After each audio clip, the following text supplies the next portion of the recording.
Bienvenue sur le Gay Report. Deonity. Le Sénégal tremble dans le noir. Les éclaireurs sont envoyés dans l'obscurité des prisons. Sans ces lanceurs d'alerte, sans ces dénonciateurs qui détectent les menaces sur notre pays, les esprits s'assombrissent et la peur s'installe. En effet, depuis plusieurs semaines maintenant, les populations sénégalaises vivent dans la crainte d'une seule phrase.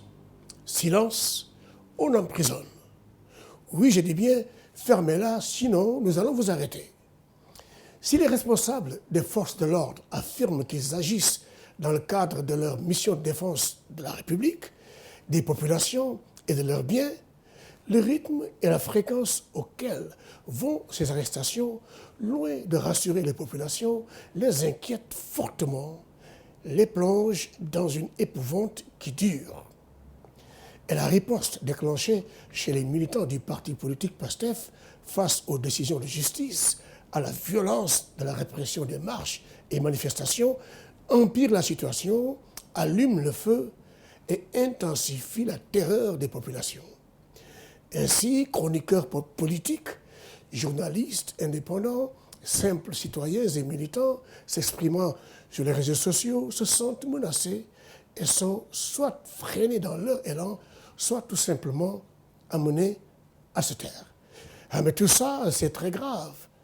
C'est mauvais pour la démocratie. Et cela détruit l'harmonie de notre vie en société.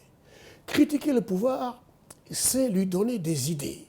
C'est aussi l'amener à poser les yeux sur les problèmes cachés, à s'améliorer.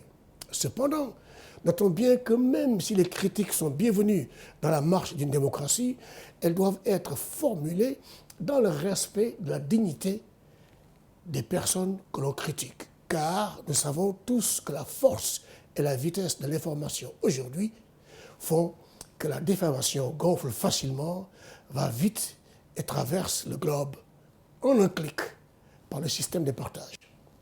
Et nous savons aussi que ce sont les États qui apprécient la gravité de la définition du mot diffamation, surtout lorsqu'il s'agit de leurs membres. Aujourd'hui, le clash est si fort et les positions si fermes que les intégrismes se sont vite développés et les drames sont devenus presque quotidiens. Des dizaines de personnes en prison pour avoir parlé, exprimé une opinion, des fois de manière gauche, peut-être, et sous le coup de la colère. C'est encore une fois indigne de notre société, indigne de notre démocratie et de nos lois. Mais voilà qu'au beau milieu de la crise, un troisième élément inattendu pour certains et pas surprenant du tout pour les observateurs avisés, s'invite dans ce scénario de film d'horreur. Le président du parti Réumi, membre de la coalition au pouvoir et président du Conseil économique et social, M. Idrissa Seck, fait des déclarations hardies et téméraires au cours d'une conférence de presse. Ces déclarations, vues par certains comme un suicide politique, comme la dernière erreur grave qui va marquer sa fin politique, nous semblent plutôt un plan bien solide qui mène tranquillement à une renaissance politique d'un Idrissa Seck en pleine forme. Tenez, Seck a révélé avoir rencontré en moins de 24 heures les deux principaux acteurs de la situation de crise dans notre pays, le président Macky Sall et le président de PASTEF, Ousmane Sonko. Quelle performance! Aucun politicien actuel, dans la longue liste des candidats présidentiels, ne fera mieux d'ici les élections. Et Seck, qui a pu ainsi peser, mesurer les forces et faiblesses des deux, de marteler ses critiques aux deux personnalités devant plusieurs micros, avant de déclarer sa propre candidature à la présidentielle de 2024, brisant de facto son alliance avec la coalition politique au pouvoir. Sa démission du Conseil économique et social s'est faite tranquillement et lui, comme ses deux ministres, ont quitté la mouvance présidentielle presque le sourire aux lèvres, avec Seck magnifiant le travail et les réalisations du président Sall et rappelant à Sonko que c'est lui, le président de Réumi, qui est le véritable chef de l'opposition. Comme pour confirmer ses dires, il sort sa députée des rangs du groupe parlementaire de la majorité présidentielle. Ici aussi, il réussit à montrer à Sall et à Sonko qu'il peut enrayer la machine de l'équilibre au Parlement. Et Sall ne dit rien, comme si rien n'était grave. Alors, le constat est simple. Toute la crème politique du grand PDS semble travailler en silence et underground, et sous les signes extérieurs de guerre entre frères. Et aujourd'hui, le deal semble bien huilé et en marche.